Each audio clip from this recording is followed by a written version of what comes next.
live, making sure we're live on all of the platforms. Yes, officially we are live. So hello everyone, and welcome to the Slam Jam Championship Wrestling Show here on the Extreme Improv Extreme YouTube channels, as well as the Slam Jam channels, wherever you're watching across the world. There's a lot to discuss as we're gearing up for Survivor Series, and we're gearing up for full gear, all Elite Wrestling. This was a terrible intro. That link was so good on paper. On paper, yeah. It's the Slam Jam Show. With Dynamite, you better feel alive. We're better than you, and you know it. Yeah. If you don't like it, we got two words for you. Slam Jam. Feel the power. Feel the roar. Slam Jam. It's the smackdown you've been waiting for. You can't see us, Chico. You've been serving hard time. Ooh, yeah. Slam Jam, and that's the bottom line. Slam Jam. Now it's a Slam Jam wrestling show. We're live for life, girl. It's the big show. You got no chance when you're real forget. That's the respect to us if you spell what we're cooking. It's a Slam Jam wrestling show. The champion's here. Snap into a Slam Jam. The Slam Jam show. Yeah, yo. Yeah. Oh, you didn't know. It's the Slam Jam show. Real glass. One big ass. It's the Slam Jam F1 show from you. Yeah. Okay, so hello everyone out there in internet land. This is the Slam Jam Championship Wrestling Show, where we are gearing up for the Survivor Series and All Elite Wrestling's full gear. Boom! Nailed it better. second time. Thank God we weren't live that first time. Oh, Right. whoops. Yes, we were. So, hello. Ian, say hello to the people. Hello to the people. Good. Now, we're probably going to get some run-ins. We'll see. 'Cause sometimes it happens. Sometimes people have tech issues. We'll see. But I am David, and we're going to be discussing everything going on in the world of professional wrestling. Since the last show, we have had the return of Zack Ryder and Dolph Ziggler to the WWE. And since our last show, they're both now done with the company. So there we go. One shots, one and dones. Is that confirmed that they were both one shots? Well, of course they were, right? Why would they suddenly? Well, Ziggler surely is, because we were talking over the last couple of weeks about how he basically had to beg to be let go. Why would he just come? Oh, thank God they've brought me back. He could have still been there. They'd have never got rid of him. True. I thought it was nice to see them both. I was always more of a Ziggler guy than I was a Zack Ryder guy. His pop on SmackDown was a bit wishy-washy, maybe. It was. I don't know. I know that we were expecting Joe Hendry. I don't know if the audience were expecting him to. But yeah, not nice for them both to get their sort of get their stuff in. They both did the job, which I think was probably the right decision. I thought Ziggler did what he always did in his career, which was do a great job looking other people look good, because he okay, so that bump where here comes Dev, but that bump where Ziggler went into a turnbuckle and it just looked like it murdered him. Just absolutely unreal. Hello, Dev. Hello. Am I supposed to be seeing two screens? You probably can, yeah. So a new thing that StreamYard offer is the ability to show vertical video as well as horizontal. So audience, I can probably give you a little preview as well. If I click show vertical, you get to see a little preview of what the vertical looks like. But I think you could probably have a button just to hide that. Maybe not. I don't know. But anyway, Dev, we were just talking. We have had the return of Zack Ryder and and of Dolph Ziggler. It's so confusing. It was like two people. They got four names between them. Right. Nick Nemeth, Dolph Ziggler, Matt Cardona, Zack Ryder. Brian Myers is still waiting somewhere. It lost in the ether, and yeah, they were probably one and done. It wouldn't surprise me if one of them, or either of them, or both of them, showed up for something like a Royal Rumble appearance. Yeah. Obviously, will Zack Ryder or Matt Cardona have any further? Because like Matt Cardona wrestled on NXT a few weeks ago, so I think he might just about wormed his way into the same territory that the Hardys are now. So where it's like, oh well, we like you. You're always kind of in the family, but we're going to let you just live in your own new house and not invite you back into the main house fully. See, a few months ago, Zack Ryder had an interview with Chris Van Vliet, where he said he always carries two sets of knee pads. One that says like Matt MC, and one that says ZR, just in case. Just in case. Wow. Yeah. Okay. Well, here to also give some views on this, Gav, say hello to the people. Hello, people. How you guys doing? Yeah, good. We were just talking about the surprise returns of Nick Nemeth and Matt Cardona in their WWE personas just to get jobbed out. Like the idea, are we getting Edge? Are we getting Jericho for Cena's last match or something like this? It's just going to be Gunther now, isn't it? Yeah, it's going to be Gunther. But it could still be Bull Buchanan. Bull Buchanan, Or his son. Yeah. Or his son. Oh, true. Yeah. Brooks Jensen. Why would he be on Bull NXT. Buchanan's son? Is he? Because is that he's on NXT. He's on NXT. Oh, no way. Who is he? Brooks Jensen. Oh, wow. That's crazy. And he made a tweet about it as well. Like Okay, years ago. so hang on. Right. So what's his name? Brooke what? Brooks Jensen. Right. There's too many Brooks, Bronze, and stuff like this. First thing. Second thing, like, does he even count as a second generation wrestler? Because if your dad is Bull Buchanan, I don't think you can say you're a second generation. Right, you've got B squared, right? You've got BJ. It writes itself. There you go. Quite literally. See, the reason that became into prominence is because when the tournament got announced, he made a tweet saying, 20 years ago, you humiliated my father. I want my revenge, or something like that. Wow. I'd have fired him for that. No, I'm joking, right? Be like, stop trying to go into business for yourself. Another weird thing is, nobody realized this. Carmella is a second generation wrestler as well. Oh, yeah. Okay, I did not know that. Yeah. It was like a jobber from the 80s. Sorry? Her dad was a jobber from the 80s, I think. That's right, yeah. Wow. Okay. I forgot his name. Okay, fair enough. But, well, a jobber from the 80s is still better than B squared. Right. Yeah. Okay, now, because like being a jobber from the 80s was like the golden era of professional wrestling. Yeah. B squared is, look, his era.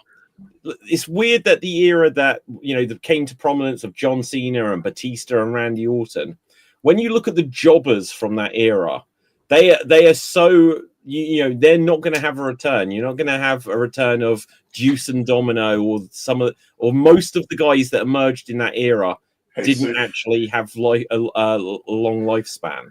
Jesus. Yeah. Go on, Dev.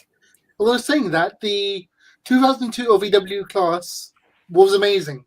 If you look at it now. Well, yeah, but so who else was there? Is that you were talking about? That's a particular like level, though, isn't it? I think David's talking about like those were the main guys that came through. Yeah, so the kind of underlings of that period are just kind of lost. So it was Cena, Orton, Brock, Shelton, Shelton Benjamin, and someone else. I forgot who it was. There's a sixth one. There's a sixth one. Jindrak. I think so. No, Jindrak was already in WCW. He'd already been in He was already a WCW guy. He was. There was. I don't know how much you guys saw the last days of WCW, but there was this time period where they were like, WWE have got all these young wrestlers. We need to just get anyone from the power plant, and that's where we got Mike Modest, Sean O'Hare, Mark Jindrak. I'm trying to remember, like Kiwi and all of these others that absolutely just weren't ready to be on television, and none of them, I think, really made it to anything. But then, strangely, and it not Power Plant Guy, on like the final 2 episodes of Nitro or Thunder, you suddenly got AJ Styles. So how about that? If they could have, if they could have got him a few months earlier, because a year later he was the hottest thing in TNA. So. What's really interesting about the AJ Styles thing is when he first debuted, he was doing the shooting star press, and Billy Kidman got pissed off, so he had to invent the spinal tap. Oh, yeah, I didn't know that.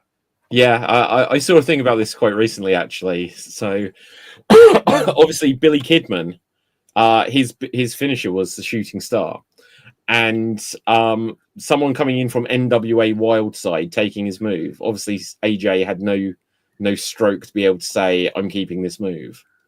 But like, yeah, he was Air Styles in WCW. I think he might have been a WCW Cruiserweight Tag Team Champion. With Air Paris.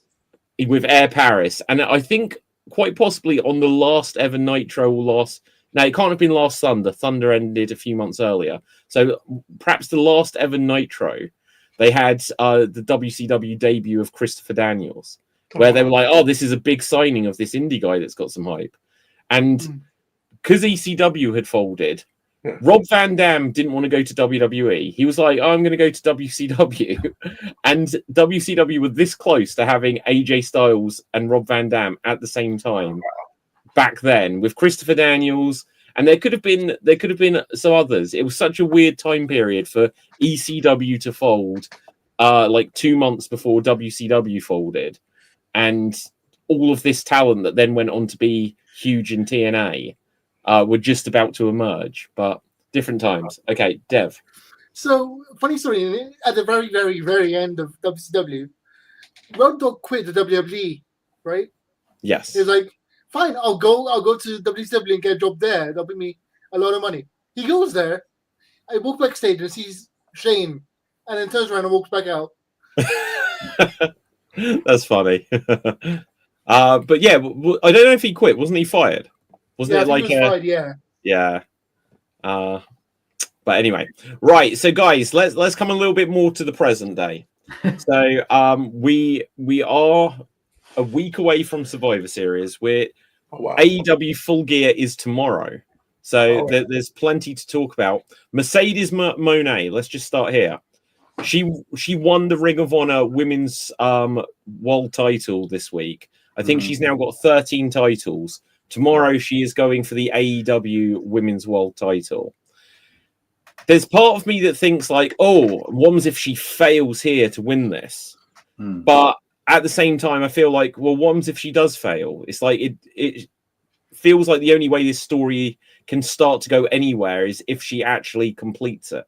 I think the only way they can get out of this story with her is through an injury, where suddenly she has to relinquish all 14 belts. Yeah, 14 belts vacant. Yes, exactly. So you know when they make there's that meme about vacant being the champion. Yeah, like vacant would suddenly just have all of these titles. But yeah, go on, Dev. See, first of all, like I just want to quickly bring up. Can Monet sue Gunther for stealing her theme? No, you're not serious. Stealing that's Gunther's theme. She stole Gunther's theme. Yeah, I was going to say it's the other way around, isn't it? Okay, yeah. So, what do we think of Gunther coming back with his old theme? I don't like it. I liked it before, but now I actually like the new theme more for him. Okay, the one Death Rebel song that I was like, that fits him. It reminds me. I don't know why. It reminds me of like old school God of War, like PlayStation. Yeah, true. It has that kind of final boss. Not to use the Rock's phrase, but you know, but it fits. And it was his previous theme, wasn't it? So it's, I guess a good sign that they're undeath rebeling some of these people. But he was the one where it was like, oh no, I kind of like that one. Yeah. I didn't mind Gunther's new theme, but I prefer his old theme. When that came on, I was like, yes. I was like, good. We're getting some things back in order here. I kind of associate that with Walter. Well, yeah, absolutely. Yeah. Because for most of the time he was Volta, but maybe this is one step away from a return to Volta. Could be. Could be. Go on, Dev. I don't know how true this is, but there's a rumor that the reason the theme changed back to Walter's theme was because Lyra Valkyrie made a tweet about it saying, Gunther's theme sounds like Baby Shark. Yeah. Does it? Oh, the beginning where it was like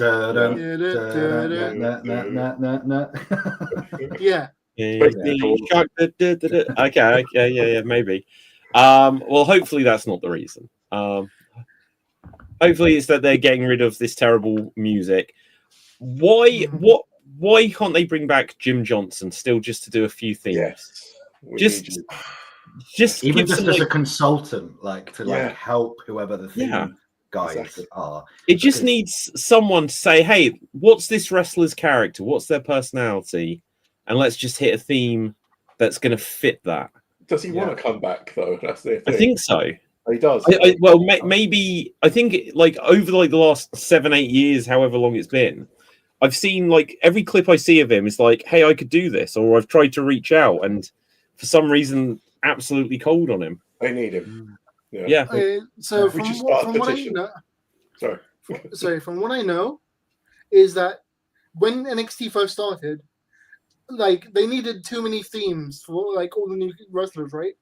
And apparently that burned out Jim Johnston, and it was like, I'm done. There's way too much. He couldn't handle it. There's way too much to do.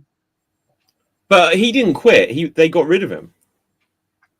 Yeah, because he was burnt out and not releasing fast enough, so they got rid of him. Well, that sucks. Because even back in the day, Jimmy Hart did themes for people as well. Yeah. Shawn Michaels' theme is a Jimmy Hart theme, right? That's right. Yeah. So it's just just get a few. Even the Royal Rumble theme, the old WrestleMania theme was all Jimmy, wasn't it? Oh wow. Yeah. What was the old Royal Rumble thing? Okay, right. Yeah. Or is that the SummerSlam one? I always get mixed up. I think he done that one too. Okay, what was the one that went? Okay, I'm going to really try to remember this. Is this what we might be doing the same one? No. Oh, I can't remember. I like the idea that you've got an earpiece in there. I'm just trying to block out the negative thoughts as I attempt to do this. Right. Yeah. Anyway. Good. So, what's the other major headlines? Where shall we start? We're still in the early phases of this here. Go on, Dev. How do we feel about Dominic Mysterio getting 3 of Cena's final matches? I don't mind that. So hang on, what? So one being last week, the tag match now. Well, the tag. Series. I'm happy with that. Yeah, I think it's perfect. I think it fits the tone of what they need to be doing with him, with him being Cena, pronouns pal. But the 6-man tag match on Raw, I thought was great. And it was a party match. It was like a house show, in the best possible way. Yeah. But the thing is, Cena obviously wants to wrestle his last Monday Night Raw, but you're literally holding a 16-man tournament for his last singles match. So you can't give him a singles match on Raw to person A, because then that totally dilutes what they're trying to do with the tournament. And I think Dom is young enough and on the right trajectory that this is perfect for him. So yeah, I think it's great. Well, the one thing I didn't like on Raw, when John Cena was like, we should wrestle again right now. Let's throw this down, right, the belt. And it should have been, but you've got another one around your waist. Yeah, and then you should have been like, I want another world title. Yeah, true, actually. I'd have 100% have done it, 100%. Okay, did you guys see this thing? I saw it earlier today. Mark Henry on Busted Out. I didn't hear the clip. I just saw the headline. Was said that after John Cena's last match, whether it's against Gunther or whatever, I don't know if it means that Gunther wins, but Joe Hendry then comes out. And Joe Hendry says, look, I know it was your last match, but I just want to have on my record that I've had a match with you. And then he lays down in the ring so Cena can pin him, right? To me, this would be the very worst thing to do for John Cena or for Joe Hendry. It wouldn't be a positive rub for Hendry at all. I mean, after that, who would believe? Well, no one would believe. Exactly. You know, yeah, it made me slightly less believe in Mark Henry. You know, normally he's got some pearls of wisdom. Oh, yeah, exactly. There, I was like, and to be fair, I didn't hear the clip. I didn't hear it. It was just the headline. Right, okay. It was just like, you know, he should get in the ring and just be like, hey, I just want it on my record that I've been in the ring with John Cena and lay down for him. No. And instantly that just makes me think of Jeff Jarrett laying down for Hulk Hogan or the finger poke. Or the finger poke. Yeah. Dev. Hang on. Haven't both of them been in the Rumble together? Yeah, but that doesn't count.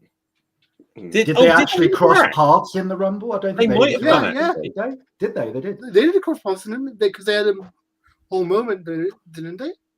I remember Sheamus really enjoying Joe Hendry and being like, "I like this guy." Like, I think Cena did. Yeah. I think Cena did do something with him for a split second. I don't know if he eliminated him. It did. The Mark Henry idea, sort of like 96% of me was like, "That's the worst idea I've ever heard." And then just this tiny little bit was like, I would though be interested if Gunther then would have a legitimate reason, storyline wise, to beat the crap out of Joe Hendry, which I then thought would be an interesting feud because Joe Hendry singing songs about Gunther is something I kind of want to see.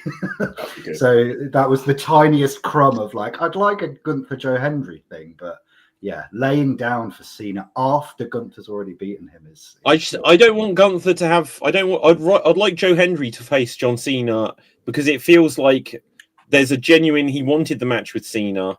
If it can actually happen, it feels like there could be a passing of the torch moment, even though like Joe Hendry is like 40 or whatever himself. So it's not to the young upstart, but it could be like, okay, you could be a next big thing. The only person that could pull that off with lying down for Cena is R-Truth. Yeah. Do you know what? That's such a good point. Yeah.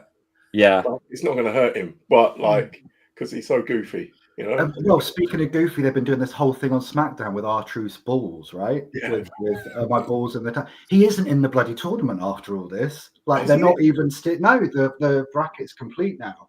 And we've got more first round matches tonight, and then quarterfinals start on Monday. And he's not in there, so his balls may have been in the tumbler, but like. So does that suggest like in the storyline they had everybody's name in a tumbler and they just could be 16 because there was only a handful of tumblers, a handful of balls in there, you know. Yeah. Ball stuff. Dev. I just read like today that WWE never reached out to AEW about Edge. Mm-hmm. Well, that doesn't surprise me. Why would they? Right. Like if he's under contract, why? Like literally, why would they? Because if they do that, if I was Tony Khan, and I don't know if you guys saw that Tony Khan interview, that was like the big thing with some podcast guy that a couple of years ago, who WWE have put on TV after he said that Tony Khan was the snowman or whatever like this. So obviously they made up, and then Tony Khan was on there. It was from all of what I saw of it, it was a pretty good podcast, but. Asking him like, have WWE reached out about Edge? If they did that, then if I was Tony Khan, I'd be like, well, you know that you said that Andrade couldn't wrestle for a year after we had him on TV. You know, you can use Edge once, but give us Andrade, and we'll call you for our next favor. I mean, that's similar to what they did for TNA.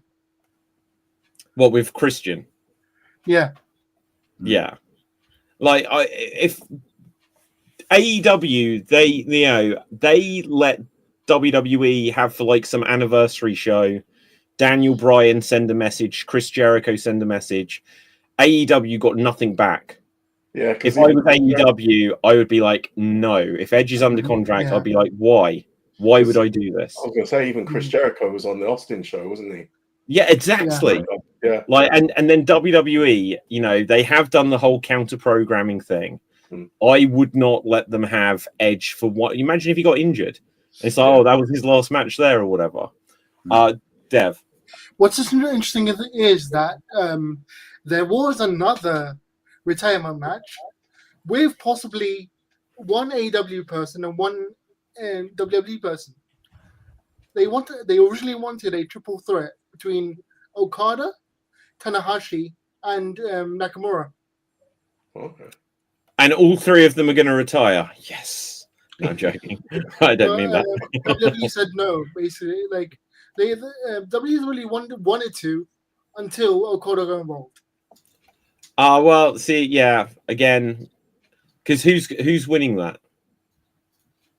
They both have like really long history, but Tanahashi and Okada is more well known as a rivalry than Tanahashi and Nakamura. It's amazing because Okada and Nakamura, by their respective current promotions, have been equally underused. Like, I couldn't say, like, obviously Nakamura won a Royal Rumble and got a main event at WrestleMania, but literally from the fact that he didn't win there, his career has never recovered. Yeah. Like, never recovered. And like, the chemistry with AJ didn't work in that match. They didn't repeat what they had in Japan. And then heel Nakamura, just with that low blow thing, was garbage. And he'll come on and he'll be like, oh, Nakamura's back. He's going after someone, but it's like it never amounts to anything. And it's that, what was that, 2019, 2018? It was so long ago now. Yeah. So, you know, I wouldn't send him there if I was WWE. Yeah. It's not going to help I'm him. glad they've given him his old theme back though. Speaking of themes, that was really nice to hear. Yeah. I feel that both Okada and Nakamura are currently retiring in America. Like they're never going to be as good as they were in Japan. They're in America to retire. I don't think they'll retire in America because name any Japanese wrestler that's retired in America, because even when you think of like Tajiri, Funaki, all these people that disappeared from WWE or wherever else years and years ago, like Masahiro Chono, whatever stints they've had in WWF, WCW, TNA or wherever, they always just end their careers back in Japan. Because if you're winding down your career, unless you've married like an American woman and you've got kids out there, you're just going to be like, if I'm a very, very 5-match a year wrestler, you'd go home, wouldn't you? I was just about to say, like, every wrestler's dream is to actually wrestle in their hometown and Madison Square Garden. That's it. Yeah. You know, yeah, exactly. Yeah. Okay, so let's talk a little bit about Full Gear. Again, looking at this card here, guys, it's like 13 matches again. Like AEW, it's gonna be like, it'll be 5 a.m. this will finish. Let's just quickly bring it up here because we can pick and choose. We don't have to go through all of the matches. Let's just bring it up here. So they've got 4 pre-show matches, which is ridiculous. It feels like an absolute slog, but that's like really generous. By the time you've watched those, I'm done with wrestling for tonight. You know, you're done. But for me, I think Mercedes is going to win the women's world title. She has to. I think it's logical, isn't it, to have her reach the peak before then she starts to spiral. Well, exactly, because they're getting themselves into this situation where, like I say, unless there's an injury angle, how do you get out of this? That she has to just like lose 13 times, or it's like, oh, she lost the world title and the TNT or the TBS title rather.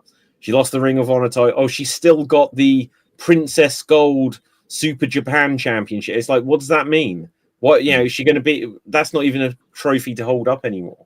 Yeah, she has to win it really, because like, how long has she been in AEW now? Oh, like 2 years. Yeah, it's time really, isn't it? Yeah.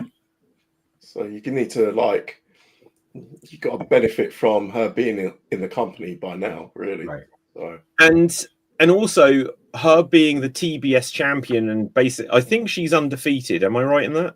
I don't know. I don't know, like she's been defeated in tag or anything like this.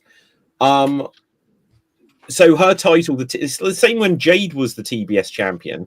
Yeah. It's like, well, what makes the TBS championship less than the world title? Exactly. Because it feels like it's more important than the world title most of the time, because of when Jade was the champion. It's like, well, you've got this undefeated person that could beat the world champion, who may have been like, I don't think it was Britt Baker at the time. No, it could have been Britt, or it could have been Thunder Rosa for a little while, but then she had to relinquish it. I can't remember. But anyway, and so like Mercedes has to win this before you start to do it all unraveling kind of storyline. Dev, she has lost six times and won in a singles match. Oh, only once. Who was the singles loss to? Tony Storm beat her, didn't she? I think so, yeah. Ah, okay. At All In, right? Yeah, Texas. Yeah. Oh, okay. Which was the title. Okay, so then I guess one of the more interesting things are Adam Page versus Samoa Joe. Again, Hangman needs to keep this. Yeah.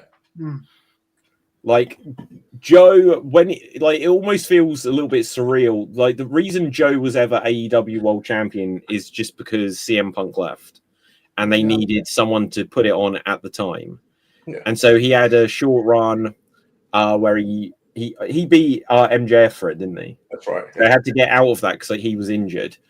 But Samoa Joe at this stage of his career is literally a challenger. Like in WWE, like when he was on the main roster, he was just someone that challenged, but like Nakamura basically is now. Yeah. Occasionally you can put him up as a challenger, but he's never going to take it. Like a gatekeeper for the up and coming. I am intrigued though by the booking. I mean, again, I don't watch the regular AEW product, but Adam Page and Samoa Joe in a steel cage match, like really? A week or two after Blood and Guts. That's interesting. Yeah. Well, this is interesting. Again, it was on one of these clips of this Tony Storm, I was about to say, Tony Khan interview, where they were saying, like, did you ever go too far? And he was like, I don't think we ever go too far. And he's like, maybe once or twice we went too far, but they weren't like my ideas. But again, this is overbooked. We've got a steel cage match after a more prominent steel cage match. And 2 matches on the card are for cash prizes, which is another. Yeah. Like, I've heard about the Young Bucks storyline, but I didn't realize that there was a pre-show match for $200,000. $200,000 pay. I didn't even see that. So you've got two matches on the same card that are like cash prize. It's just odd.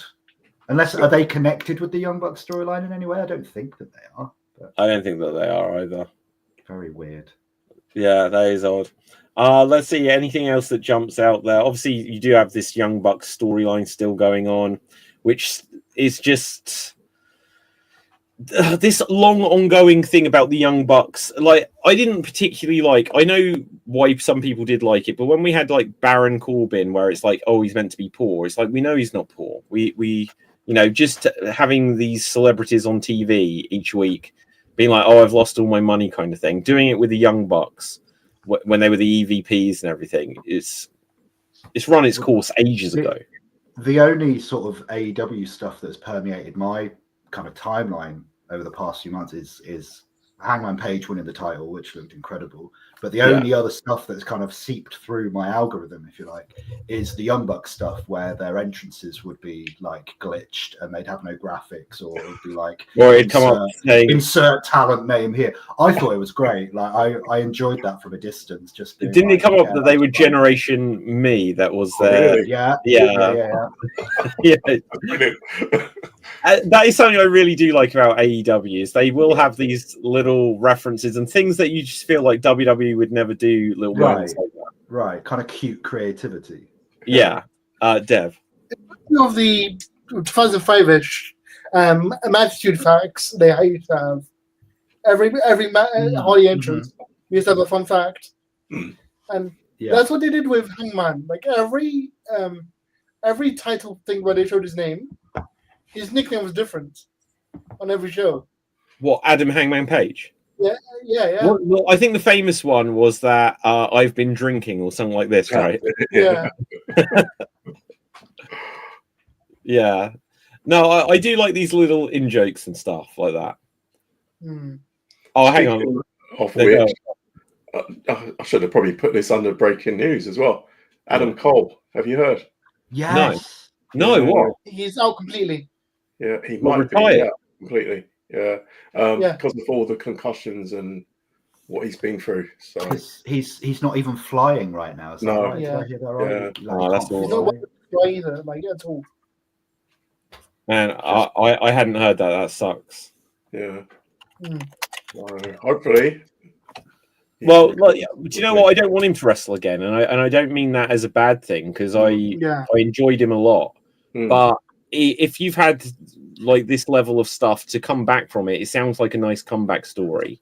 Yeah. But he doesn't need to. He really doesn't need to. Just hopefully his health comes back. That's all, really. Yeah. Exactly. When you hear that someone can't fly, like concussion stuff, you know, that's super serious. That basically means they're going to have all kinds of like probably difficulty, because the same happened with Bret Hart, like the post-concussion syndrome, where it's like, oh, you have difficulty sleeping, you have difficulty concentrating. Like I had COVID a few years ago when it was a thing, and then I got post-COVID syndrome, which I'm still affected by, and so like getting brain fog and stuff like this, and that's not from like a concussion, but it's just like if you literally your brain has been rattled like that. I've had several concussions myself, and I went through something serious a few years ago, and you remember it. And like again, that was a phase of my life, like 4 years, where it's the brain fog, and there's like not so much confusion, but you're kind of just in again a big fog. And do you know, Gav, let me tell you what I experienced, and tell me if you liken this at all. Because lots of people, when I've said about like this, now we're just talking medical stuff, but it's like I'd have a hard time trying to explain to people what I'd experience, and I'd be like, imagine if you're in a pitch black room, and you've got like a flashlight that's got a very focused beam. If I'm focusing on something, so it's like, I can drive, I can do all this stuff. If I'm focused on it, it's fine. But then it'll be like everything else around it is kind of exactly.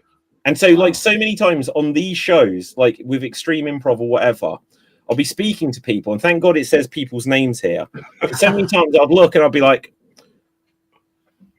Dev, Ian, and I'd literally read it off the screen, so my mind momentarily blanks. Yeah, it's just weird completely. Weird thing. And like, I had it quite bad. It was even a case where like I'd be driving, and again I had a really bad accident, and it was a case where I don't know if I was affected by the accident because it was a quad biking accident. Sure. And so driving, I couldn't get above 50 miles an hour, for instance. And that's how much I was affected, like with the brain fog, everything that was going on in my head. And I hope that, and again, it was a bit of dizziness as well. Yeah. And I was forgetting a lot of things as well. So it's only probably within the last year, maybe, that it's starting to click back in. I'm like, okay, kind of thing. So wow. There'll be times like we'll be on this show and you guys will be talking and it'll just, I'm gone. You know? I think that's more of a reflection of us though, isn't it? or it just means, Gav, you're just thinking about Bull Buchanan all the time. It's so No. It's like, hi, Sam. No, Gav sat there and in the back of it, it's like, hi Sam, like this, just somewhere in the back. Wow, no, that's rough. I'm trying to find out about this, about Adam Cole though. I can't find anything like specific. So it was Alvarez, I think. Was Alvarez asked Tony. He was like, "Yeah, you can't wrestle anymore." That sucks. Go on, Dev. What's really annoying is the AEW fans don't believe it because AEW is the place where you go if you're injured, but you can still come back. Like Edge, Daniel Bryan, Paige. Yeah, but all so not Paige, but the other two Edge and Bryan came back in WWE, didn't they? That was where they had their big comebacks. Well, I guess like Bryan Danielson's the blueprint for, even if it looks really, really severe, you might, depending on your circumstances, get to a point where you're cleared to wrestle again if it's healthy for you and if it's what you want. So if that's what Adam Cole wants, then hopefully in the next X number of years he gets cleared. I always think the same about Big E. Like, I hope one day, if it's what he wants, he gets cleared. And if it's not what he wants, then good for him. Like, he's had a great career. Same with Adam Cole. Like, go and live your life. You know, that's more important. Life is more important than what happens in the ring. Like, I feel with Big E, it's bad because it's spinal. So one bad bump and he's paralyzed. Yeah. Yeah. Sorry, David. Right. Go ahead. No. Big E doesn't need to. Like, literally, in terms of his career, what sucks for him is he'd just been world champion, first world title run, and you feel like he'd just reached the very top. That's right. In the next 2 or 3 years, it could have been now he's really into it. Because when you look at a lot of people, the first time they win world titles, Punk, Edge, their first world title run is either short or they're not actually put in the main event. Yeah. And then later on, people accept them in that role, and now they have their big storylines and everything. Right. And just look at what they did do, even though they completely butchered it with the New Day turning on him. Imagine if he'd still been an active wrestler, and you could have had Kofi and Big E main eventing a few pay-per-views. Yeah, there was a load of potential, but for his career, if I was him, I'd look at it, I'd say I was world champion. The only thing to prove would be just like the thing with Edge, that I didn't end it on my terms, kind of thing. Yeah. But otherwise, it's like, what are you coming back for? Right. If you really just like you miss it, but his age is ticking on. Why do you want to take bumps when there's this big question mark over if he's got kids, if he's married? Just don't do it. Because he's dating Mayim's sister, isn't he? I didn't know that. I knew he was in a relationship because that was part of New Day's sort of heel turn, wasn't it? Was them talking about, oh, you're too busy with your girlfriend to care about. That's it. Well, like similar to Cena's heel turn / heel run is the New Day's heel turn / heel run, because the turn itself was incredible. Yeah. And then what they've done with them since has been really dire, really poor. Same with Cena's heel turn. It's absolutely year of botched heel turns. Mm-hmm. Exactly. They had probably. Is there any example of other really bad heel or babyface turns? Wait, when? What, this year? This one, yeah. Well, he didn't turn heel. Sorry. It wasn't really heel, but he was more. They changed his character and backtracked on it. Yeah, and just went back. Well, that whole situation was so weird. Cena's doing his retirement tour. Clearly, Cena and Truth are friends. Yeah. He wants a match with R-Truth. They give R-Truth one of John Cena's last matches. Yeah. Fire him a week later. Yep. Fan interest, outrage demands him back. They bring him back to attack Cena. They instantly change his gimmick, where people are like, wait, we didn't like it when you changed Cena's gimmick. Now you're doing it Truth. Yeah. And I wouldn't say that it was that they didn't like it, but 2 weeks later, they were just like, oh, we're just reversing it. Yeah. They didn't even give that one a chance. They didn't give it a chance to see where it could be, because he was serious in the past. He can be serious. Yeah. Because the whole comedy thing, the little Jimmy thing that started there, and it was like, oh wow, you're really good at comedy. Yeah. When that first started, he was a serious character. Yeah. And they could have played it out, but they didn't. No. And then they turned Matt Cardona into Zack Ryder, and that was so bad they canned him. And apparently he shit his pants. Yeah. Apparently he shit his pants. I've got a feeling, because that was Karrion Kross that said that. Killer Kross, right? I've got a feeling that they're probably both in on that just so they can have a match. However, I don't think you live down that the rumor is that you shit your pants. What the hell is the stipulation for that match if they're bringing up like never mind first blood, it's first poop match. That idea will get out there into the ether, and it's going to happen. Diaper for the Americans, snappy. Did you say diaper on a pole? That's diaper on a pole. Dev.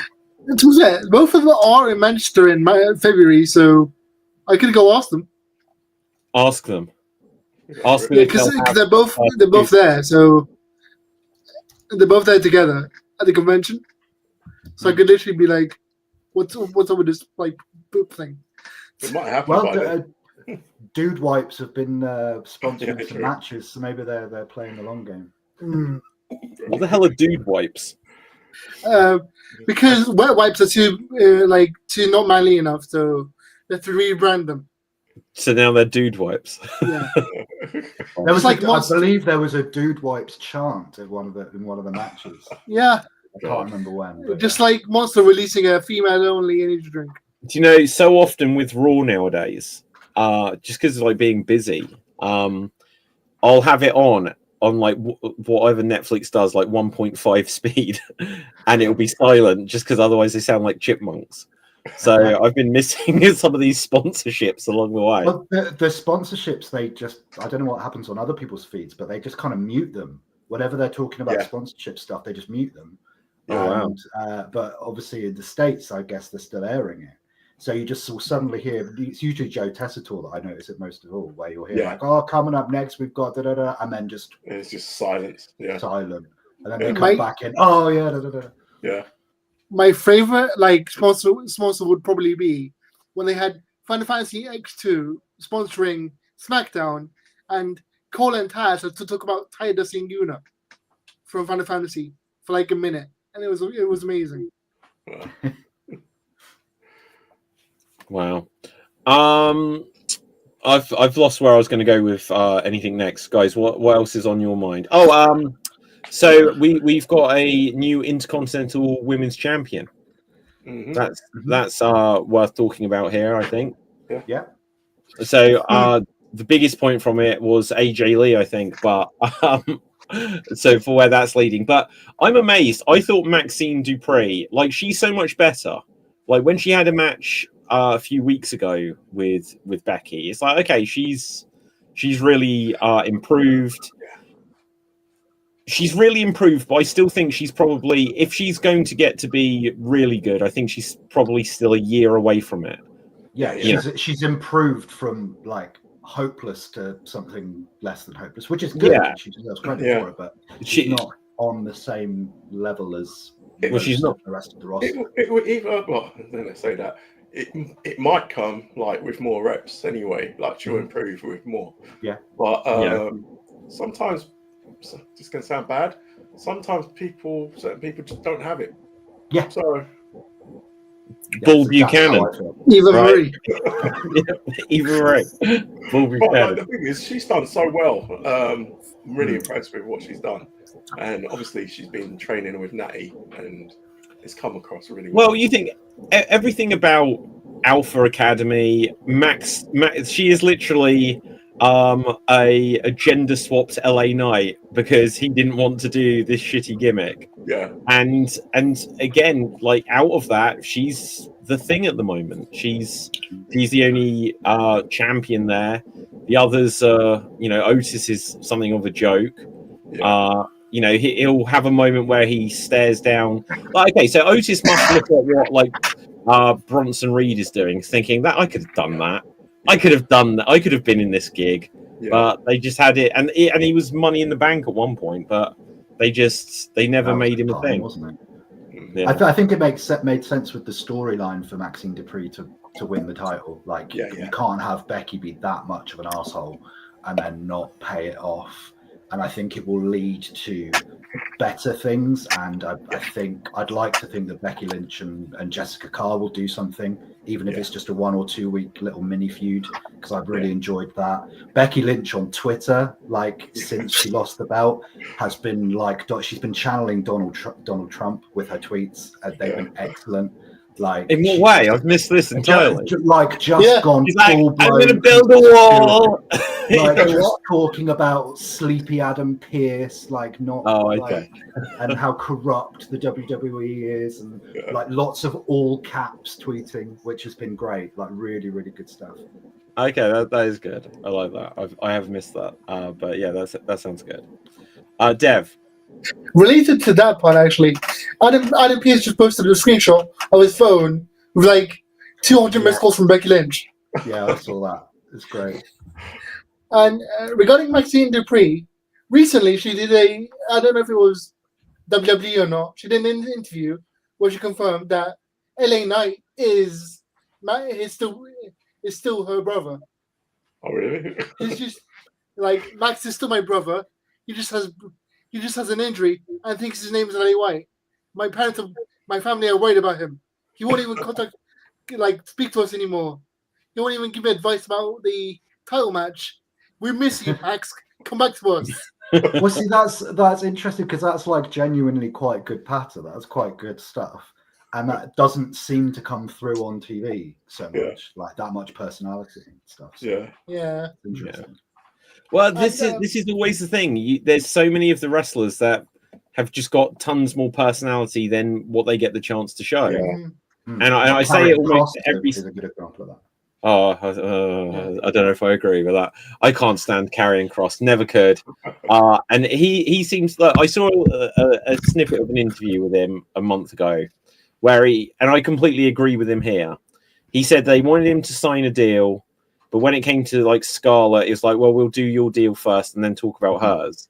And I'd be like, well, what if I do a deal and then you cut her? That that's right, you don't mess up someone's home life like that, right? So I think he had to do that because they didn't really want him. But the whole, there's going to be a takeover, everyone's going to demand him back. They did not R-Truth for him, basically. The fan demand. Look, they didn't demand Carlito back, and he got released the same day as Sarah Logan as well. Yeah, exactly. And they didn't do it for Karrion Kross at all. And I kind of wonder. Yeah, go ahead. No, go. I kind of wonder whether they were hoping that there would be because there was a rumor that it was kind of planned they were going to release Cross and then bring him back with the swell of support, and then just the swell never came. Well, see, these things might happen because you can imagine. We said at the very top of the show about Zack Ryder's lack of pop, and I can just imagine that as it's like Triple H is with Zack Ryder, he's like, go get him, champ, woo, woo, woo. And he goes out there and Triple H is turning around, ready to present his contract to him. He hears the pop and just folds it up and puts it back in the old pocket. Yeah, no, this isn't happening. Is it because, I was there wondering if they brought him back because as Zack Ryder, because that's how WWE fans remember him, would he be accepted as Matt Cardona? I think he would have had more of a reaction of Matt Cardona, and it may have even stifled his pop, just because people were probably a bit like, oh. So it's not like he's Zack Ryder again. Yeah, because he did do a thing like Zack Ryder's dead. I'm never coming back as him. And then in NXT a month ago, he was Matt Cardona. Right. Yeah. So it's just this is what I said, that they killed his return to WWE at all by having him return on NXT in a meaningless way. Dev, see, if they didn't have him as always ready and like in NXT, if it wasn't in NXT, right, if it was not part of the TA thing, whatever, leave him out of it, right? And he had to come back as Zack Ryder because again, Jimmy had the whole what I call the Jim Dawson entrance special, where you recognize who it is from the first 3 seconds.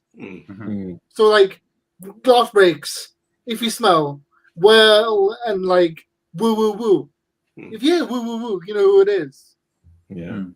Because he needed that like theme because nobody would recognize Always Ready unless you watch indie shows, you won't recognize it. Yeah, I get it, but I think they would have, and if it just instantly just come up Matt Cardona, I think people would have been pumped for, oh wow, he's back, but now he's instead of this mid card thing, they'll be like, oh yeah, but he's been on the Indies, he's the Deathmatch King, he was world champion in NWA and all this other stuff. Now he suddenly seems like, and he's going to come back and he's going to get Cena's last match. Zack Ryder comes out. And you can just remember the guy that Kane just pushed in a wheelchair off the stage. And it's like, this guy is losing to Solo.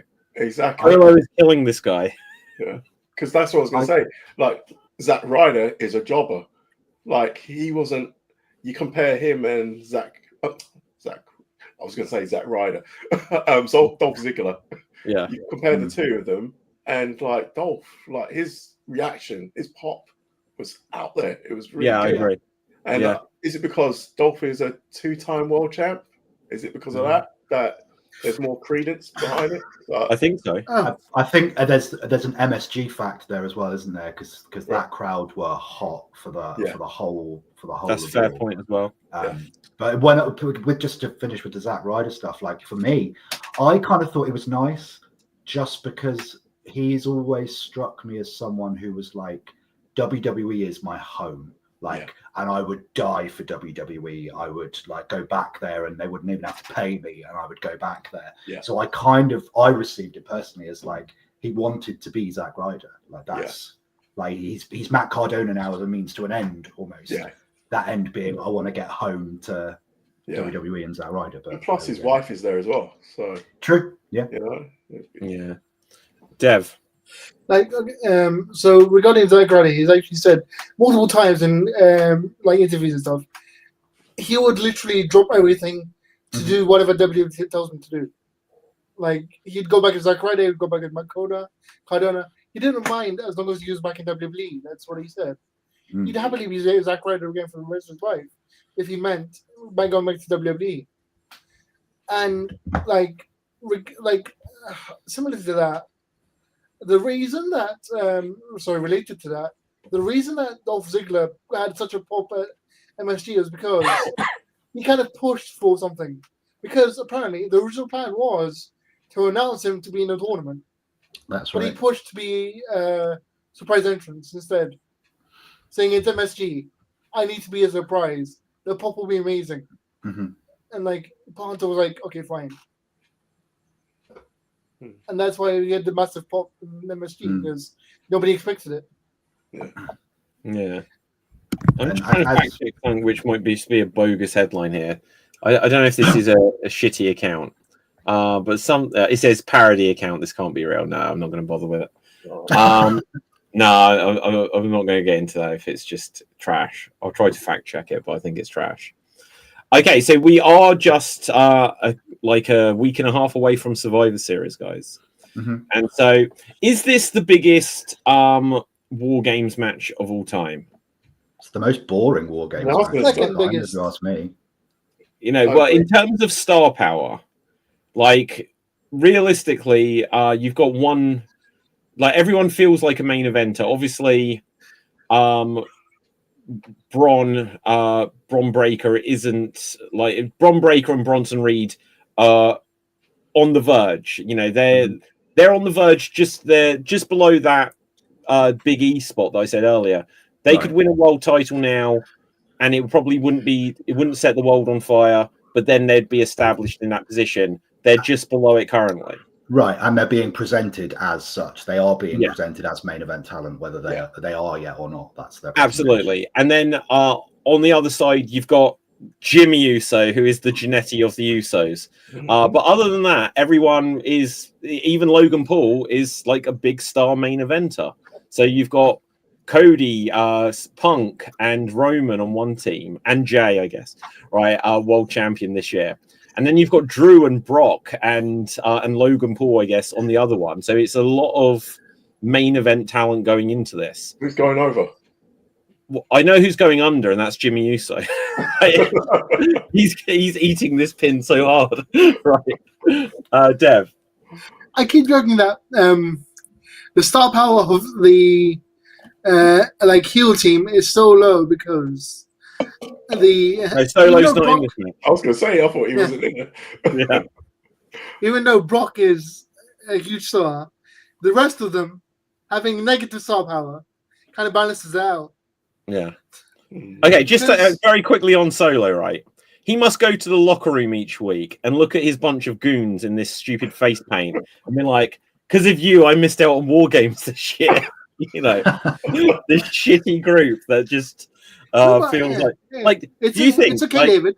Tonga Loa was in a War Games match a year ago, so you know, and now they're like the core, the new Nexus or whatever. They're just absolute shitty faction. And they should have had that traditional tag match on the actual Survivor Series. On the actual PLE, yeah. What are they just doing? Stupid stuff. Having a Survivor Series match on not Survivor Series one. Yeah. What? It's akin to having the Andre the Giant Battle Royal on the SmackDown before WrestleMania. Wait. They can't be asked to make space for it. Actually, that made me think of something. Do they have enough female wrestlers to have a 5-on-5 sub-adversary match?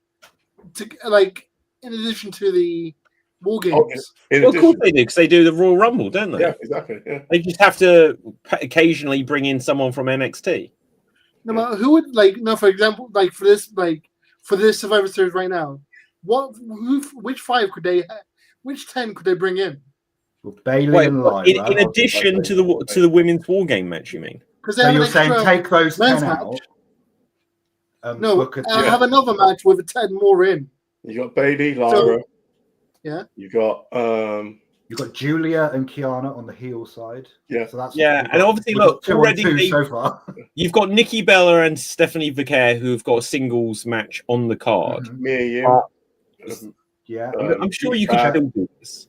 Chelsea Green, Alba Fire. Yeah. Yeah. There's enough if they built up to it.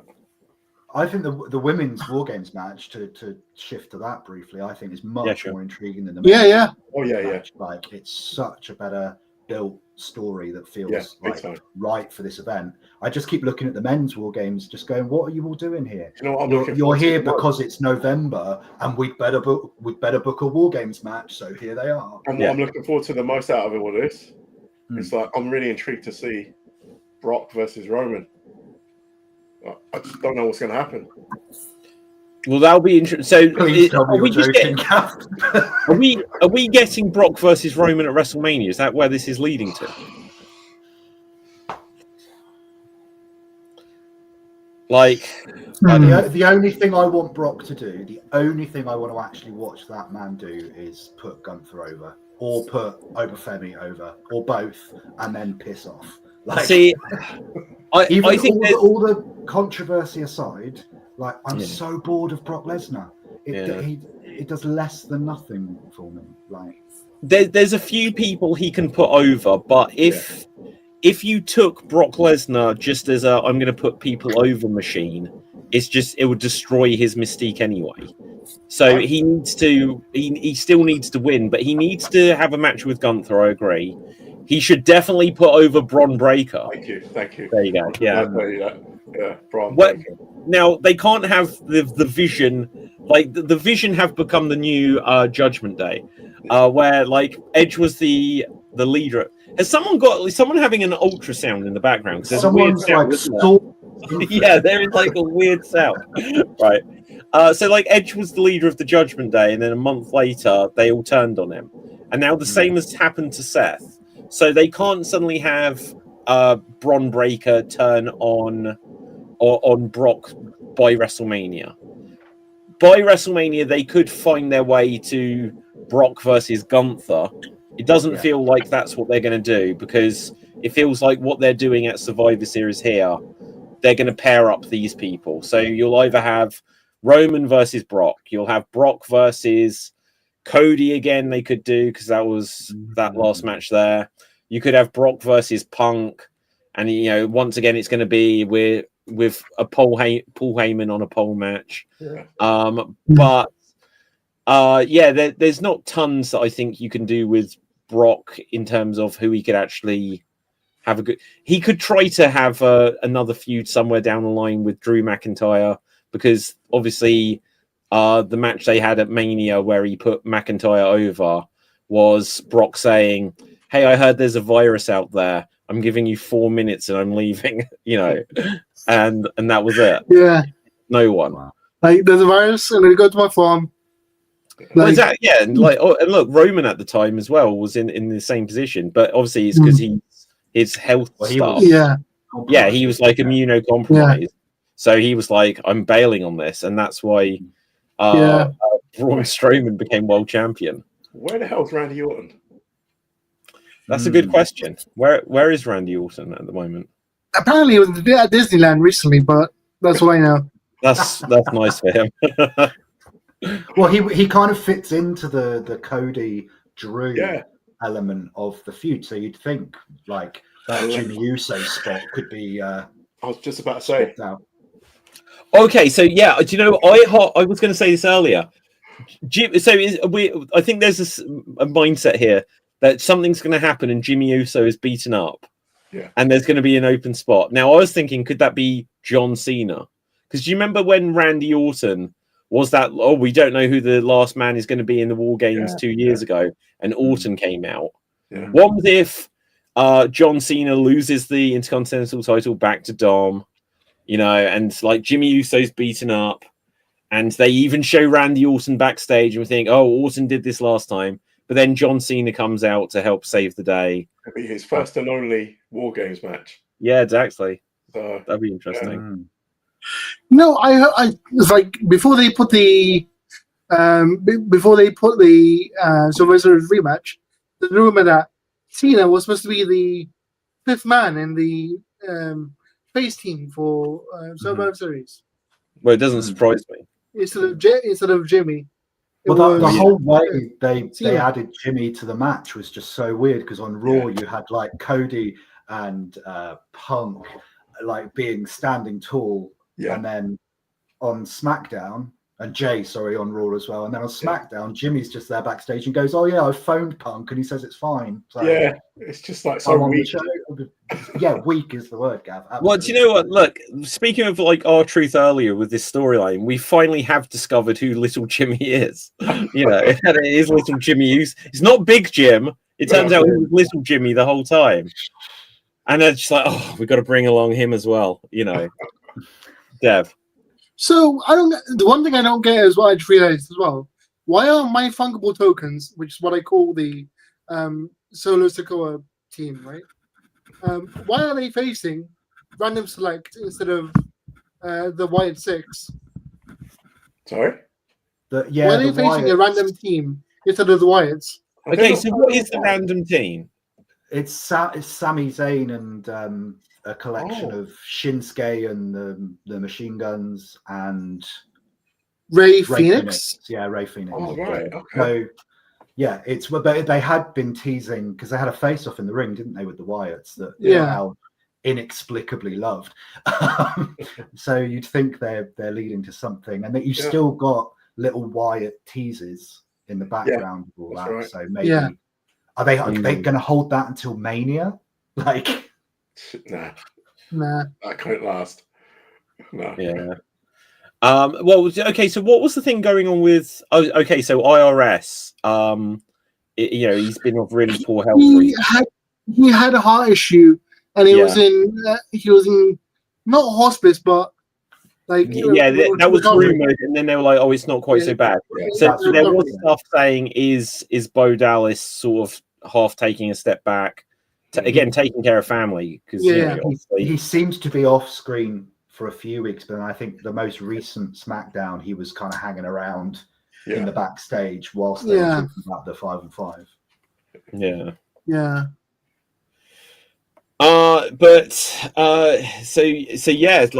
for Survivor Series, so far 4 matches are announced. I guess we'll get one more probably for whatever that might be. I don't know. The War Games ones are so long, aren't they? They are. Just be a full match. I mean, it could be.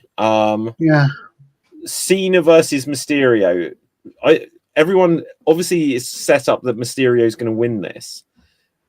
What does it look like if Cena keeps the Intercontinental title? You know, that'd be interesting. I prefer that. Okay, so I think that if he keeps the title, I don't think Gunther wins the. I don't think Gunther wins the tournament. I think Sheamus wins it, so that Sheamus can win the title. I don't see his last match. I mean, but Sheamus had Edge's last match. Why does Sheamus get these? Like, Gunther had everyone. Gunther had Goldbergs. Gunther had Goldbergs. Gunther had Goldbergs, but Sheamus. So one of these guys retires people. I think that becomes Gunther's thing. I think they have him retire Cena, and then I would say I actually think Cena beats Dom, and then Gunther takes the title in Cena's last match. Then you can build to Sheamus and Gunther for the. And I'm projecting ahead to 2026 now. Okay, Gunther beats AJ Styles at Saturday night's main event. in his last match. Yes. Yeah. And then Sheamus's last match. Yeah. And then, please God, Lesnar's last match. Just have him be the and Rey Mysterio's last match. Yeah. Rey Mysterio, by the way, on Raw, ageless. That man is ageless. Stem cells. Stems. I was about to say that, Dev. Yeah. And he seems to have slimmed down a bit as well, which seems to have really helped him. Everything looks so brilliant. crisp. 50? Was he 51? He's 50. I looked it up because Cena's 48 and Rey is 2 years older at 50. Yeah, I'm the same age as Cena, but yeah. Wow, that's crazy. For so long. That is crazy for how long. So he is 50. Yeah. December 11th, Rey Mysterio will be 51. You know, genuinely, he could wrestle quite a few more years if he wanted to. Yeah. The only question would be is like, can he keep doing some of his style? Because if you're taking splashes and stuff, it's not crazy like it used to be. But his last run before this most recent absence, he seemed to be a lot bulkier. He seemed to be carrying a lot more muscle, whereas this Monday he looked a lot more slender, which suited him and maybe suits longevity. I don't know, but big time. Be less pressure on your limbs, your joints, basically. Knees especially. So Dev. But hasn't Rey Mysterio been wrestling since he was like 14? Yeah, something like that. So he's had like 40-year career. He was in WCW like at the beginning of Nitro in like one of check out this guy. He can just do everything, spinning around the ring. Yeah, this guy that was like 1996 probably he debuted in WCW, if not 95 or not, maybe 96, 97. I want to say for when he debuted, which is crazy to think that he's still there. You know. And something I realized is when I was looking up old Rey Mysterio stuff on YouTube and stuff, when he unmasked in WCW and he joined the Filthy Animals, he was just like Dom. He talked like Dom. So when you saw Dominic Mysterio as like a 7-year-old, he looked exactly like Rey Mysterio did in the Filthy Animals when he was an adult. Yeah, and then Dom has grown up to look somehow more like Eddie Guerrero as an adult. So how does that? Because like when he was like a 7-year-old, you're like, well, we can see who his father is because he's a spitting image of his father. His father is a child as an adult, so we know. But maybe this means that Eddie Guerrero was Rey's father as well. I cheat still. Also, I saw something funny on Instagram where Eddie Guerrero's daughter was like telling Dom, was like, stop pretending my dad's your dad. And Dom replies, our dad. Well, there was a bit on Raw, I think it aired during the commercial, where the crowd were chanting to Dom as he and Rey were fighting in the tag match, who's your daddy? Who's your daddy? And so Dom immediately hit the Three Amigos. Like, that's great stuff. Brilliant. That is good. Okay, guys, before we begin to wrap things up here, I'm looking to see if there's any big news, but anything that we've not covered so far. Gunther and Javon Evans, great match. Absolutely incredible match. And Javon Evans, impressed me so much because it wasn't just about him being a high flyer. He seemed to be leaning into how physical Gunther was. Okay, really laying it in. Should have they saved that match for later in the tournament? I think so. I think that could have been the final. I think you could have really built Javon as exactly this kid's got it. Yeah, because one of the things I would put Gunther over, but it would have meant more. Now we don't know tons about the Saturday night main event, but Cena made a point of saying it's going to be a celebration where we're going to see some of the best NXT. It's like, okay, is that a hint that someone, instead of not saying that they're old timers, but instead of the Sheamuses and the Rusevs, that it's going to be Javon that goes, gets the upset over Gunther, which obviously is not the direction they went. But they could have had him go to the final. Yeah. Because what is the final of this tournament? I can't even. Sheamus and Jay, I reckon. Sheamus and Jay. Not Sheamus, I beg your pardon. Gunther and Jey Uso, which I don't want to see again, but I expect. Yeah, I was going to say I don't really want to see that. But no. I don't think anybody does. I wish I could find the brackets for it. Tonight is SmackDown, isn't it? Yeah. So Do you know We've got Mello, Carmelo Hayes, and Oh, is this? And then Penta and someone else. Oh, right. Okay, so this is. I don't know if this isn't brackets though, and obviously this is pre-solos match. But so is this the brackets? So Sheamus, Right. Is it against Rusev next? Yeah. Or is it Sheamus against Uso next? No, I think it's Sheamus and Rusev. Okay, so they're the pair. So what? So LA Knight's putting over Jey Uso again.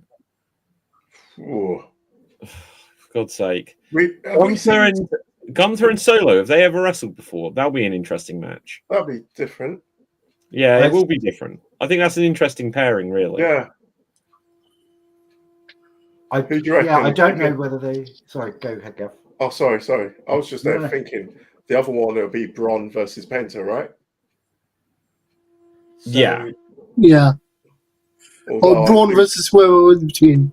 Penta versus whoever was between Braun and Carmelo, because Melo might win.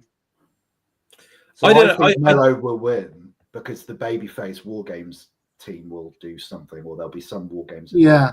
So Melo can win. Oh, that's a good point. I don't know. When I look at this, the LA Knight, I don't want Gunther to have this. I don't want Gunther to have this. I'd have had him either as a shock loss here or a shock loss in the final. LA Knight, I wouldn't be against. Zack Ryder would have been more interesting if he was still in it. Dolph Ziggler would have been more interesting still in it. Joe Hendry would have been interesting in it. I don't really want Rusev or Sheamus unless they're just like really good friends with Cena and he just wants that. I think the reason why I don't think it's going to be Sheamus now is because he shared the ring with him on that. I agree. I think that was Cena like wanting to have his friends with him in one of the last matches.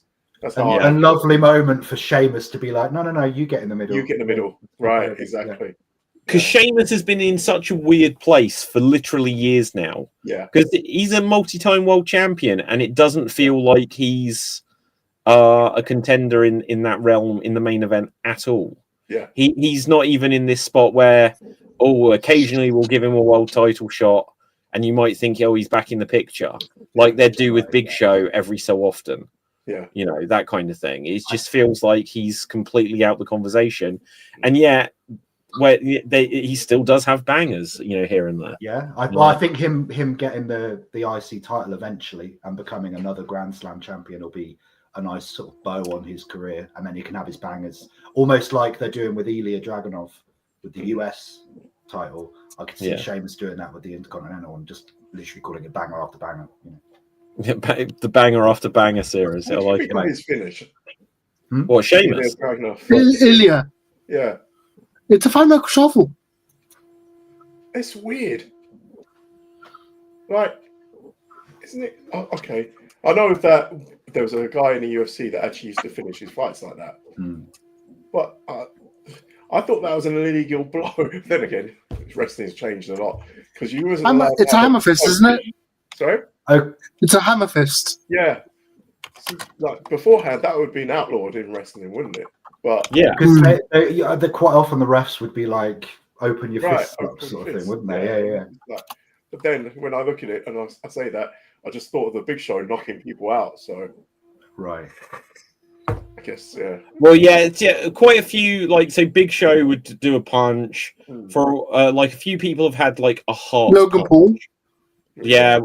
What's he call it? Like one lucky punch or whatever.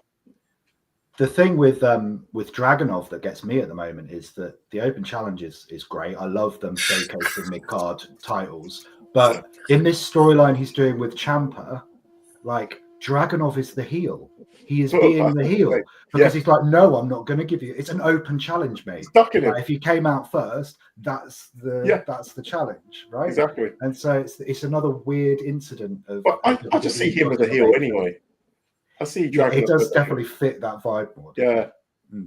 Yeah. Great, Dev. The funny thing I heard about the Open Challenge is nobody like in real life, nobody wants that match.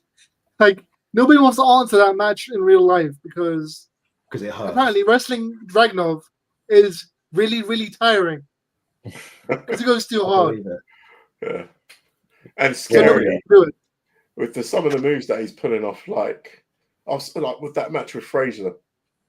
I was so scared when they went for that. Like he was off the top turnbuckle. Was it a Spanish fly? It was a Spanish fly, but like he went to grab him to suplex him as well, and Frazier's neck so close to the mat, and I thought, I kind of cringed. I was like, oh, because I thought he was going to break his neck. So I did that with one of Lesnar's throws on Raw. I can't remember whether it was Cody or Punk, but he threw one of them, and I was like, "Jeez, that's like I know your thing is you're supposed to be this badass, but like that's rough." Okay, that is something that's a worry about Lesnar, because even though like he is a freak in this regard, at a certain point, just doing belly to bellies, it might be that someone lands on their head, and it's like and it happens a second time. Because you can't just keep doing that over and over, especially when his thing is that he does it 20 times in a match. Right. It's a risky move. It's a risky move.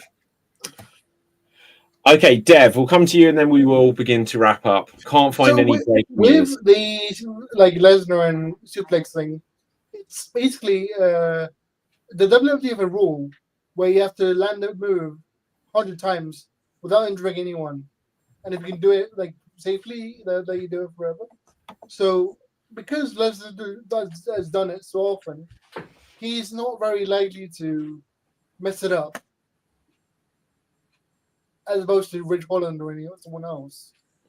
Like, well, yeah, but like then you'll see that like Jericho botches a lion soul, years later. It's like it can happen. I take your point. He does it so much. But again, it's just it's a throw and really high with that. Cody went high with that, and even it was both. Cody jumped pretty high with it, and Lesnar went with it, and I was just like, sheesh, like it was a bit scary. That was he was high up, but the other thing is, I was going to say we haven't actually mentioned that convention with AJ and the fan. AJ Lee and the fan. With the crazy fan. Hideous, yeah. What AJ? AJ Lee or AJ Styles? Yeah. What happened? Some weirdo fan created a AI of AJ kissing him, and he decided to post it. It was just like, And AJ Lee, I think, has posted and asked for it to be taken down, and it's just like, what? It's psychotic. It really is. It's just crazy. Unhinged. What's wrong with people? Right? Yeah. This is the dark side of AI, that you can fake all this deep fake crap and stuff like this. Yeah. But yeah, like. It's interesting how things have changed over the last few years, where there's so much more wrestlers on social media saying to fans, don't come over to us at the airport, don't come over to us when we're with our families at a restaurant, and stuff like this. Just because there's more crazy people where you see them. Well, let me just quickly finish. Just saying, where you see them all the time on social media or whatever, and people forget what the boundary is. Right. But go on. Go on, Ian. I was just going to say that it needs calling out. To your point, the more and more we can call it out, the better, because it's just like in no realm of life is it acceptable behavior to anybody. Never mind a famous person or whatever. It's just gross. Yeah. Sorry, Dave. Yeah, Dev. So I don't know if you guys remember that video, or like somewhere in Europe, like France or something, where they surrounded Rhea Ripley and wouldn't let her leave, wouldn't let her get in the car. Like, they were like holding the car door shut. So she Paris, I think. It's like, it's really scary, especially for a woman. Like, come on now, like, what are you doing? You wouldn't do that to Brock Lesnar, would you? Well, no. Well, do you remember there was a thing with CM Punk after he returned to WWE, where a woman like grabbed him in the audience, and in the end, you sort of see him saying like, "Stop that now." Yeah. Yeah. Do you remember that? That was probably a year ago, or whatever. But yeah, like this is where people like. The flip side is like when you go back to the 80s and it'd be like, okay, people are bringing a knife and they're trying to kill at the Midnight Express or something. So it's a different kind of creepy stuff. But there was the whole thing about like stalkers outside the performance center and stuff like this.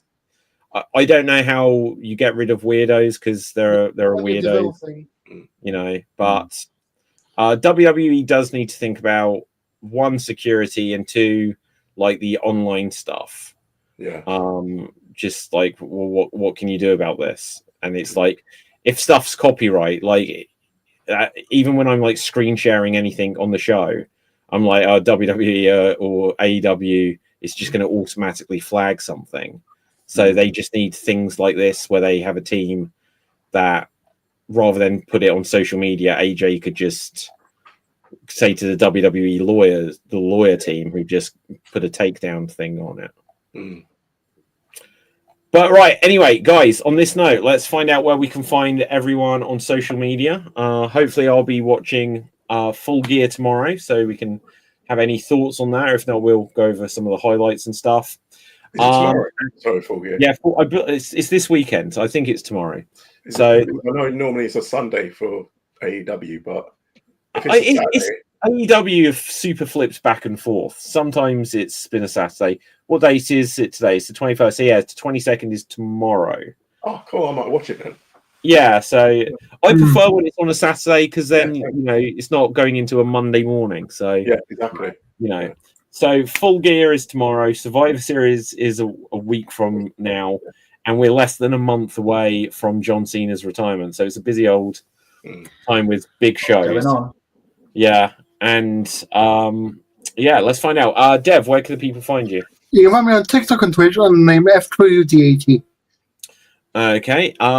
Gav, where can the people find you? Find me here, or even YouTube. Ooh. Gav Invest. Okay, amazing. Ian. Find me right here next time. Awesome. My name's David Pistansky. Find me on Facebook, Instagram, Twitter, etc.